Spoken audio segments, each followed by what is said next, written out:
lwetgi ni mato kuro kwan. Mano ing'eni nitiere gimiluongo ni Electoral Code of Conduct. Electoral Code of Conduct ema nomiyo gi teko mar goyo joka fwaye. Electoral Code of Conduct nitiere is a period of elections. Ma nitiere gima IBC nyalo timo nyaka chieng' yiero. Tok yiero ka ema shida nitiere. Electoral Code of Conduct, is it still applying? Mano are the legal challenges manitiere.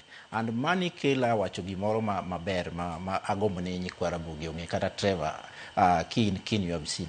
Ing'eni from 2017 mane in fact 2016 mane okwede ma opingi yiero mar president nyaka sani pok watimo legal reforms e yiero. Pare ni IBC nyaka sani pod tiyo gi sheria manoketi 2016 kane Honorable James Orengo gi Kairit Murungu bedo piny.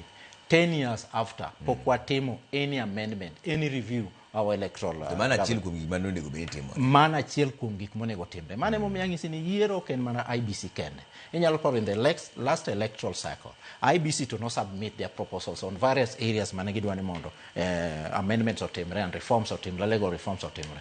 To parliament no dhi on in the class. Mane momiyo yiero ok en mar IBC kende.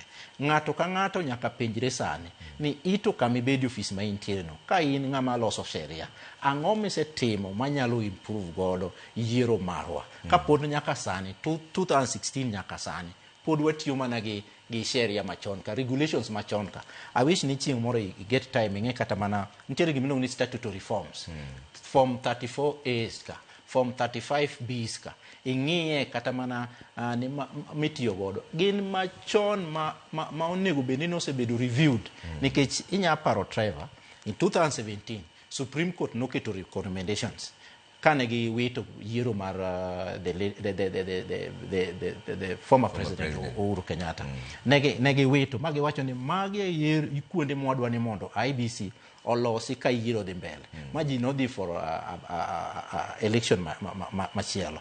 2022 ochako dhie petition the Supreme Court ochako golo list kuonde ma gidwaro ni mondo pare ni mago gik mapok otimore nyaka sani. And the question masani kendo ji penjo en ni ade pod wadhi e yiero ma 27 kopo ni kuonde gi otimore. How will we really handle our elections with the landscape gave infrastructure manolosi 2016 10 years after elections? I don't think that one is fair to the commission, and I don't think that is fair to Kenyans. Kenyans need for example integration of technology.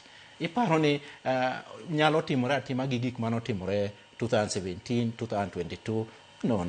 We have to change and have a space within the Electoral Governing Council, lift the legal reforms, more to do regi gi matimore sani.